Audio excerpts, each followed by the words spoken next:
ഈ വീഡിയോയിൽ ആദ്യമേ പാകിസ്ഥാന്റെ വിഷയം വന്നു, അത് കഴിഞ്ഞിട്ട് ഇന്ത്യയുടെ ഗ്രോത്തിനെ കുറിച്ച് ഒരു റിപ്പോർട്ട് വന്നിട്ടുണ്ട്. അപ്പൊ ആ റിപ്പോർട്ടും കൂടി നോക്കാം. പാകിസ്ഥാനിലെ ക്വറ്റ എന്ന് പറഞ്ഞ സ്ഥലത്ത്, ഈ ക്വറ്റ എന്ന് പറഞ്ഞ സ്ഥലം സ്ഥിതി ചെയ്യുന്നത് ബലൂചിസ്ഥാനിലാണ്. ഇപ്പൊ ബലൂചിസ്ഥാനിൽ ഈ ക്വറ്റ എന്ന് പറഞ്ഞ സ്ഥലത്ത് ഫ്രണ്ടിയർ ഹെഡ്ക്വാർട്ടേഴ്സ്, അതായത് ആർമിയുടെ ഹെഡ്ക്വാർട്ടേഴ്സിൽ തന്നെയാണ് ഈ ഒരു വലിയ രീതിയിലുള്ള ഒരു പൊട്ടിത്തെറി. ഈ പൊട്ടിത്തെറി തീർച്ചയായിട്ടും ബലൂചിസ്ഥാൻ ലിബറേഷൻ ആർമി അവരുടെ തന്നെ കൃത്യമായിട്ടുള്ള പ്രവൃത്തിയാണ്. ഇതില് 10 പേര് സ്പോട്ടിൽ തന്നെ കൊല്ലപ്പെട്ടു, 32 പേർക്ക് ഗുരുതരമായ പരിക്ക്. ഇപ്പൊ 32 പേർക്ക് ഗുരുതരമായ പരിക്ക്. ഇതാണ് ഇപ്പൊ പാകിസ്ഥാനിൽ ഇപ്പൊ റീസെന്റ് ആയിട്ട് നടന്നതിൽ ഏറ്റവും വലിയൊരു പൊട്ടിത്തെറി.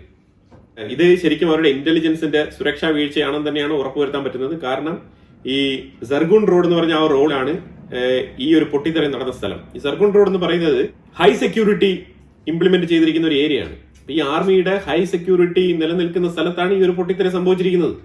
നമ്മുടെ external affairs minister Jaishankar Canadian foreign minister Anita ആനന്ദുമായിട്ട് ന്യൂയോർക്കിൽ വെച്ചിട്ട് ഒരു മീറ്റിംഗ് സംഘടിപ്പിച്ചിട്ടുണ്ടായിരുന്നു. മീറ്റിംഗ് വളരെ സക്സസ്ഫുള്ളി തന്നെ നടന്നു. പലതരത്തിലുള്ള ഇഷ്യൂസ്, പ്രത്യേകിച്ചും ഖാലിസ്ഥാനികളുമായിട്ട് ബന്ധപ്പെട്ട വിഷയം, അതുപോലെ തന്നെ ഇന്ത്യൻ സ്റ്റുഡൻസിന്റെ വിഷയങ്ങൾ, നിർണായകമായിട്ടുള്ള ചില വിഷയങ്ങളൊക്കെ ചർച്ച നടത്തിയതായിട്ടാണ് പറയപ്പെടുന്നത്.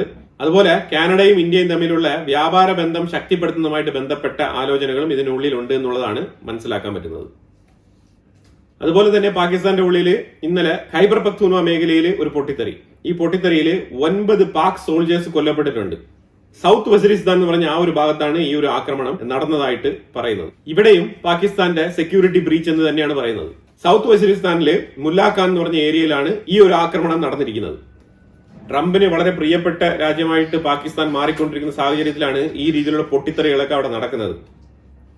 അഫ്ഗാനിസ്ഥാനെ തന്നെ മെയിൻറ്റെയിൻ ചെയ്യാൻ പറ്റാതെ ആയുധങ്ങൾ വരെ ഇട്ട് കളഞ്ഞിട്ട് ഫ്ലൈറ്റ് എടുത്തുകൊണ്ട് സ്ഥലം വിട്ട ആ ഒരു ചരിത്രമാണ് അമേരിക്കയ്ക്കുള്ളത്. അപ്പൊ അതിന്റെ ഇടയിലാണ് ഇനിയിപ്പോ പാകിസ്ഥാനെ ഏറ്റെടുക്കാനുള്ള ശ്രമം. 8 ഇസ്ലാമിക രാജ്യങ്ങൾ ട്രംപ് മുന്നോട്ട് വെച്ച ഗാസ പീസ് പ്ലാനിനെ അംഗീകരിച്ചിട്ടുണ്ട്. പക്ഷെ ഹമാസ് ഇതുവരെ അംഗീകരിച്ചിട്ടില്ല. പാകിസ്ഥാൻ ഒക്കുപൈഡ് കാശ്മീരിൽ നടന്ന പ്രതിഷേധത്തില് പോലീസ് നടത്തിയ വെടിവെപ്പില് ഏതാണ്ട് 7 പേർ കൊല്ലപ്പെടുന്നുള്ള വാർത്ത വരുന്നുണ്ട്. പ്രാഥമികമായിട്ട് 3 പേരാണ് റിപ്പോർട്ട് ചെയ്തിരുന്നത്. പിന്നീട് അത് റീസെന്റ് ആയിട്ട് നമ്മൾ നോക്കുമ്പോഴത്തേക്കും ഏതാണ്ട് 7 പേരോളം കൊല്ലപ്പെട്ടിട്ടുണ്ട് എന്നുള്ള വാർത്തയാണ് വരുന്നത്. 2026 ഫിസിക്കൽ ഇയറിലേക്കുള്ള ക്രെഡിറ്റ് റേറ്റിംഗ് റിപ്പോർട്ട്, അതായത് ഇന്ത്യയുടെ ക്രെഡിറ്റ് റേറ്റിംഗ് റിപ്പോർട്ടാണ്. മൂഡീസ് എന്ന് പറഞ്ഞ ഏജൻസിയാണ് ഈ റിപ്പോർട്ട് പുറത്തിറക്കുന്നത്. ഇവര് എല്ലാ വർഷവും റിപ്പോർട്ട് പുറത്തിറക്കാറുണ്ട്.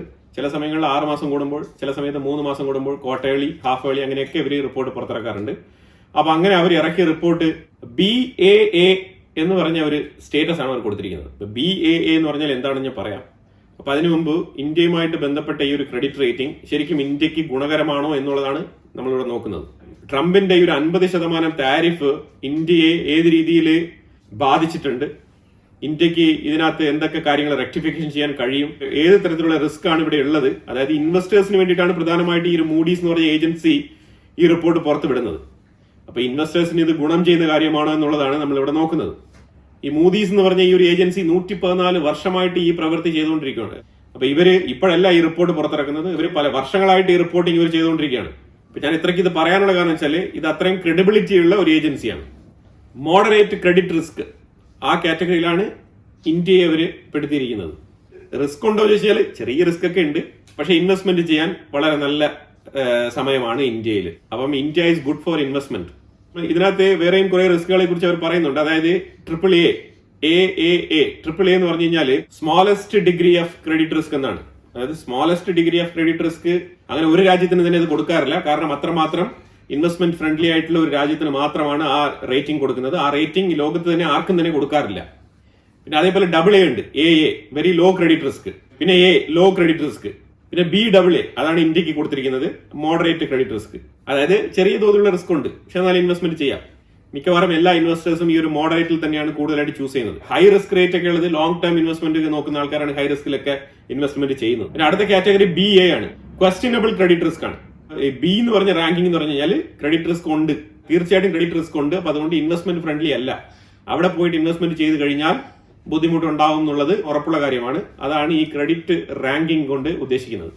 ഇന്ത്യക്ക് എന്തുകൊണ്ടാണ് BAA എന്ന് പറഞ്ഞ ആ ഒരു credit rating, moderate credit rating തന്നിരിക്കുന്നത്?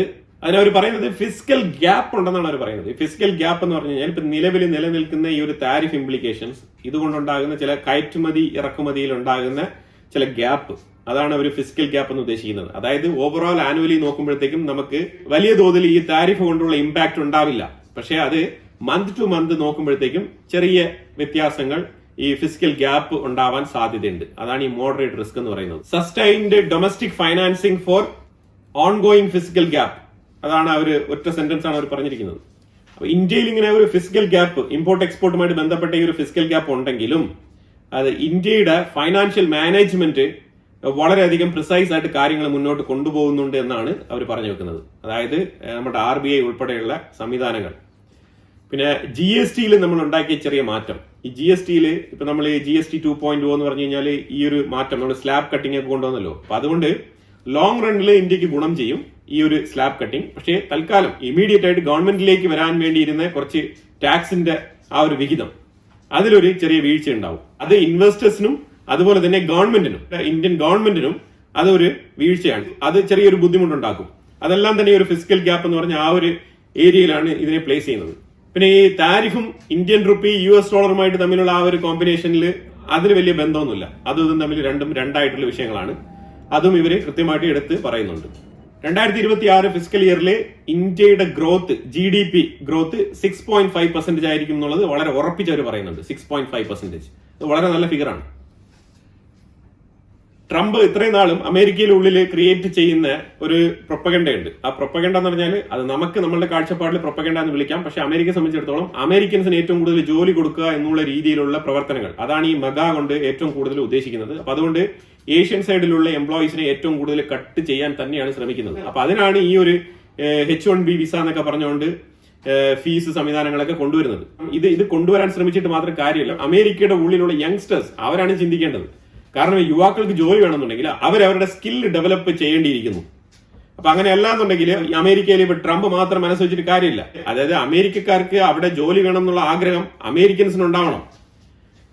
ഇന്ത്യൻ കമ്മ്യൂണിറ്റിയിൽപ്പെട്ട കുട്ടികളുണ്ടല്ലോ, അമേരിക്കൻസ് ആയിട്ടുള്ള കുട്ടികൾ, അവർക്ക് നല്ല രീതിയിലുള്ള ബോധ്യമുണ്ട് ജോലി എങ്ങനെ മേടിക്കണം, ഏത് രീതിയിൽ. കാരണം ഈ ഒരു പാരന്റിംഗ് ഉണ്ട്. ആ പാരന്റിംഗ് വളരെ സ്ട്രോങ് ആണ്. അപ്പൊ അതേ ഇന്ത്യൻ ശൈലിയുള്ള പാരന്റിംഗ് ആണ് അവിടെ അവതരിപ്പിക്കപ്പെടുന്നത്. അപ്പൊ അതുകൊണ്ട് ആ കുട്ടികൾ വളരെയധികം കീനായിട്ട് ജോലിയിൽ എത്തിപ്പെടാൻ വേണ്ടിയിട്ട് ശ്രമിക്കുന്നുണ്ട്. അവര് ശരിക്കും പറഞ്ഞാൽ സ്കിൽഫുൾ ആയിട്ട് തന്നെയാണ് ഈ കുട്ടികളെ വളർത്തുന്നത്. പക്ഷെ അവിടെ വെള്ളക്കാരുടെ മക്കളുണ്ടല്ലോ, അവർക്ക് ശരിക്കും പറഞ്ഞാൽ ഈ ജോലിയും ഇതും ഈ സ്കിൽഡ് വർക്കും ഇതിനോടൊന്നും വലിയ താല്പര്യമില്ല. അതാണ് ഇതിനകത്ത് പ്രധാനപ്പെട്ട പ്രശ്നം. ട്രംപ് ഇങ്ങനെ ജോലി നിന്ന് ആൾക്കാരെ, ഏഷ്യക്കാരെ പിരിച്ചുവിട്ടത് കൊണ്ട് മാത്രം അമേരിക്കക്കാർക്ക് ജോലി കിട്ടുമോ എന്ന് ചോദിച്ചു കഴിഞ്ഞാൽ കിട്ടും. പക്ഷെ അതിന്റെ ക്വാളിറ്റി അത്ര മാത്രമേ ഉണ്ടാവുള്ളൂ. അമേരിക്ക എന്ന് പറയുമ്പോഴത്തേക്കും ആ ഡെവലപ്ഡ് നേഷന്റെ ഒരു സ്റ്റാൻഡേർഡ് ഉണ്ടല്ലോ, ആ സ്റ്റാൻഡേർഡ് കിട്ടാനുള്ള സാധ്യത വളരെ കുറവാണ്. ഇവരെയൊക്കെ സഹിച്ച് മുന്നോട്ട് കൊണ്ടുപോയിക്കണം. അത് അങ്ങനത്തെ ഒരു സൊസൈറ്റിയെ മാത്രമേ ഇനി അവിടെ ബിൽഡ് ചെയ്യാൻ പറ്റുള്ളൂ. അങ്ങനെ അല്ലാന്നുണ്ടെങ്കിൽ റിസർച്ച് ആൻഡ് ഡെവലപ്മെന്റിനും ഇതേപോലെ കുട്ടികൾക്ക് അവയർനെസ് കൊടുക്കാനും ഈ മാറി വരുന്ന കാലഘട്ടത്തിനൊത്തുള്ള എഡ്യൂക്കേഷൻ രീതിയിൽ അവരെ പൊരുത്തപ്പെട്ട് നിൽക്കുന്ന രീതിയിലുള്ള സ്കില്ലുകൾ അവരുടെ ഉള്ളിൽ ഡെവലപ്പ് ചെയ്യേണ്ടതുണ്ട്. അപ്പൊ അങ്ങനെ ഡെവലപ്പ് ചെയ്ത് കൊണ്ടുവന്നാൽ മാത്രമാണ് ഈ അമേരിക്കൻസിനെയും ഇതേപോലെ ഏഷ്യക്കാരെയൊക്കെ റീപ്ലേസ് ചെയ്തുകൊണ്ട് ഈ അമേരിക്കക്കാർക്ക് ആ ജോലി മേടിച്ചെടുക്കാൻ പറ്റുക. അല്ലാന്നുണ്ടെങ്കിൽ സിലിക്കൻ വാലിയിലൊക്കെ മാസമായിട്ടുള്ള ജോബ് ലോസ് ഉണ്ടാവും. ജോബ് ലോസ് ഉണ്ടായി കഴിഞ്ഞാൽ ആ കമ്പനി എങ്ങനെയാണ് മുന്നോട്ട് പോകാൻ പോകുന്നത്? ഈ അമേരിക്കക്കാരെ കൊണ്ട് അവിടെ എന്ത് പണിയാണ് ചെയ്യാൻ പോകുന്നത്? ഈ തൂക്കുക, തുടയ്ക്കുക, അല്ലെങ്കിൽ പുല്ല് വെട്ടുക, ഇത് മാത്രമല്ലല്ലോ ജോലി. ജോലി എന്ന് പറയുമ്പോൾ ഓഫീസിന്റെ ഉള്ളിൽ പല ജോലിയുണ്ട്. അപ്പൊ അതില് ഈ IT മേഖലയിലാണെന്നുണ്ടെങ്കിൽ വളരെയധികം സ്കിൽഫുൾ ആയിട്ടുള്ള ഒരു ജോലിയാണ് അവിടെ ചെയ്യേണ്ടത്. അപ്പൊ ആ ജോലിക്ക് കേപ്പബിൾ ആയിട്ട് ആൾക്കാരെ കൊണ്ടുവരിക എന്നുള്ളതാണ് ഇപ്പൊ അമേരിക്കയുടെ ചാലഞ്ച്. അപ്പൊ എന്തായാലും കുറെ ഇൻഫോർമേറ്റീവ് ആയിട്ടുള്ള വിഷയങ്ങളാണ് ഈ വീഡിയോയിൽ പങ്കുവച്ചത്. ഇതിനെക്കുറിച്ചുള്ള അഭിപ്രായങ്ങൾ കമന്റ് ബോക്സിൽ രേഖപ്പെടുത്തുക. കൂടുതൽ വിഷയങ്ങളുമായിട്ട് അടുത്ത വീഡിയോയിൽ വരാം. Thank you so much.